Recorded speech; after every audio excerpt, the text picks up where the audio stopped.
When I started my journey as an automotive photographer and content creator, I had a ton of ideas of how I was going to turn this passion of cars and photography into a business. And trust me, I started right from the beginning, not knowing how to use my camera or any of the gear, to not knowing how to talk to brands or dealerships or car owners. But over the last 8 years of being a car photographer and content creator, I now have had the opportunity to work with some amazing brands like Toyota Canada, Subaru Canada, Shell Canada, and Pelote Shoes. These are just to name a few. Along the process of me attempting to become this automotive photographer and videographer, I made quite a few mistakes along the way. And so here are 5 of the mistakes, or we'll call them lessons, that I learned along the way to hopefully help you guys avoid some of the same mistakes that I made. Passion needs to be your priority. If you are starting automotive photography because you want to be in a business, then you need to know it's going to be a potentially very long journey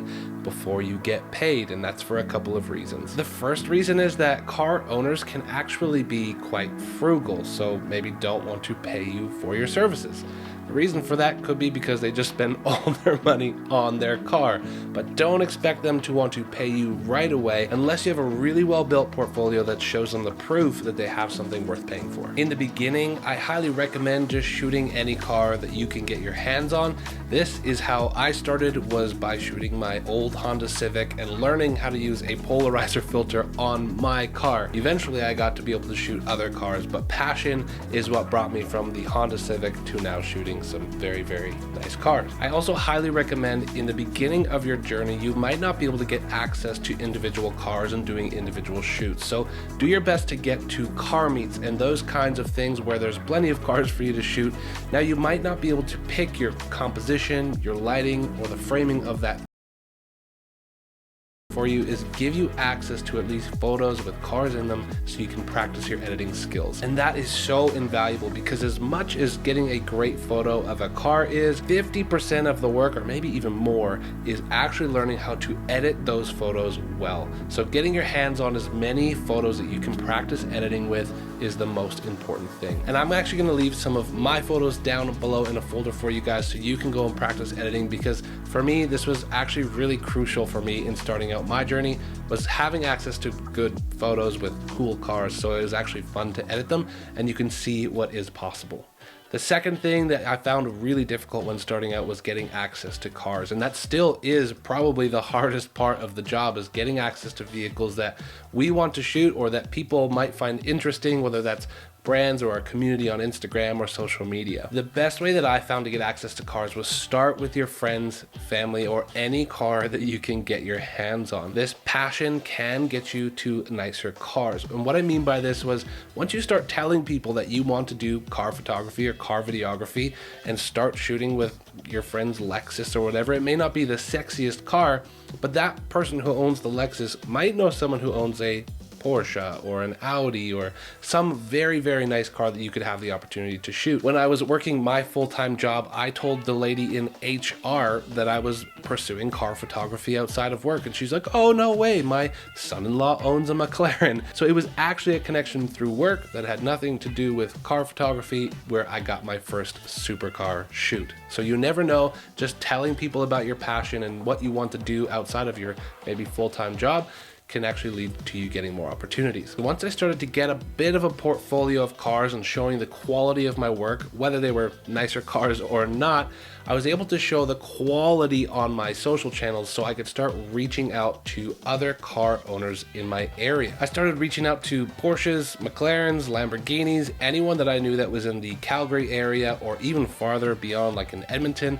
And in fact, this is what led to one of the biggest, craziest shoots of my life, which was I reached out to a guy who owned a McLaren and offered to shoot his car at an airplane hangar, and then he decided to invite 4 other supercars. So we shot his McLaren and a bunch of Lamborghinis.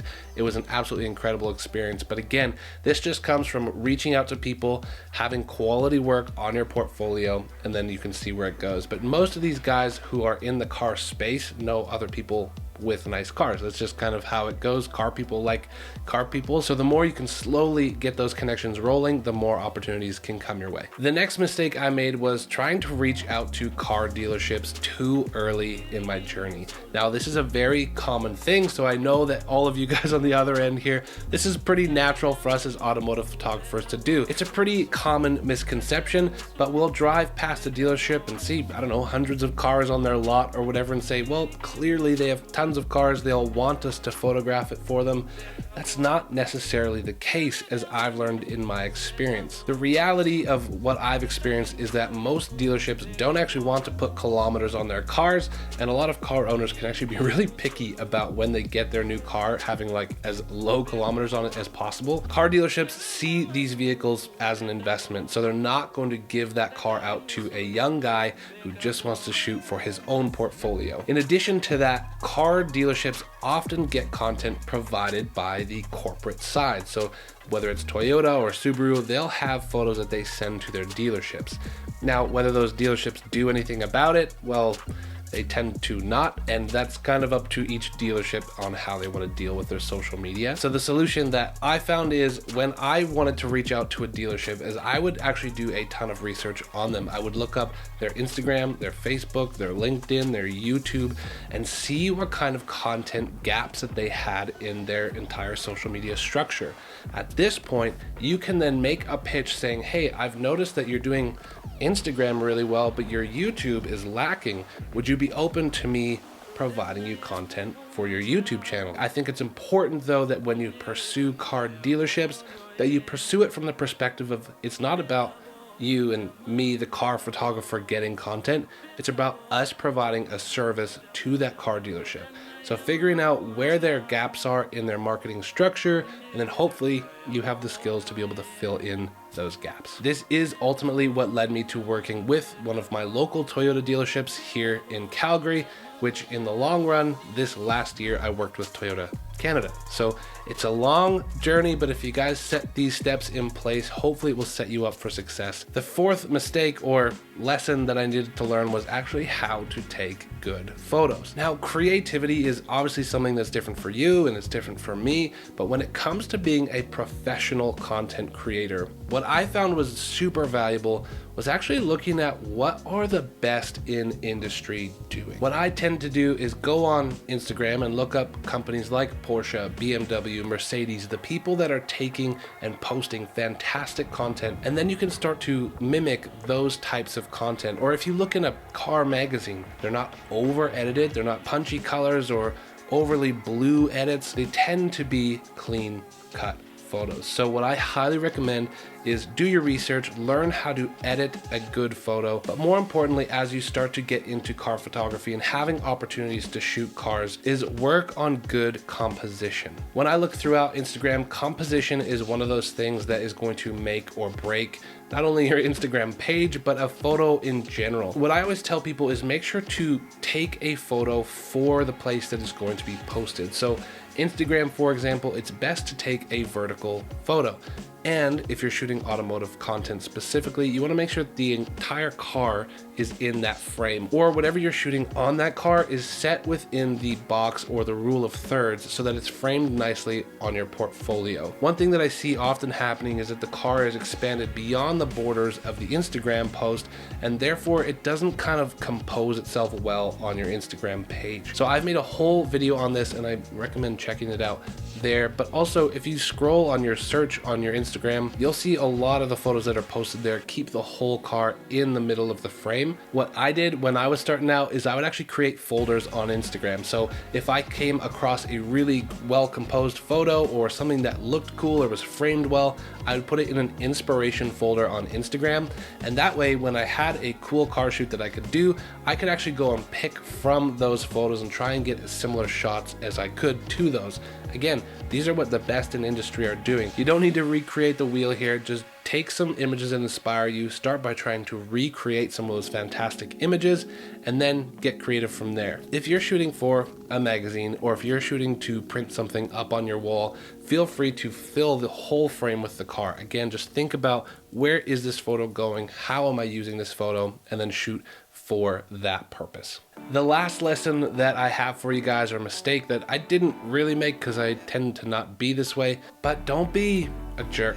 Don't be miserable to be around. In fact, if you are hoping to turn this thing into a business, then every interaction that you have with car owners or people at car meets or with brands or at dealerships is going to be a representative of you, your business. I know for me, when I was doing private shoots with private owners, that I would go above and beyond to be kind, or if they had a shot idea, I would try my best to accommodate it.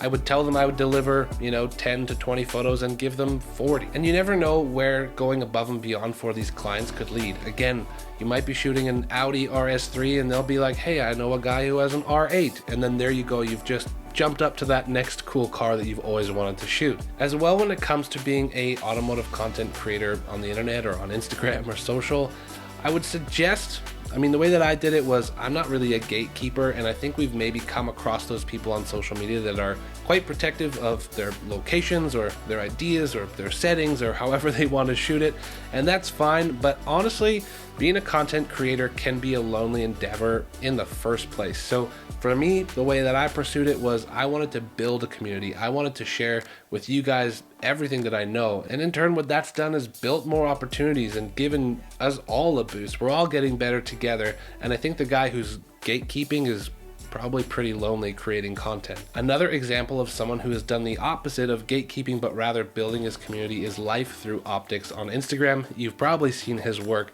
but he shares a ton of the behind the scenes and point of view, and this has actually been something that's blown up his channel. So I highly recommend, if you're looking for someone else like myself who wants to encourage you and bring you along in the automotive content creation journey, go check out his Instagram as well. If you guys enjoyed this kind of content, think about giving it a like, maybe subscribe to the channel. And if you want to learn how to set your Instagram up in a way that brands will take you seriously, you can watch this video here. But I appreciate your guys' time, and I hope to see you in the next one.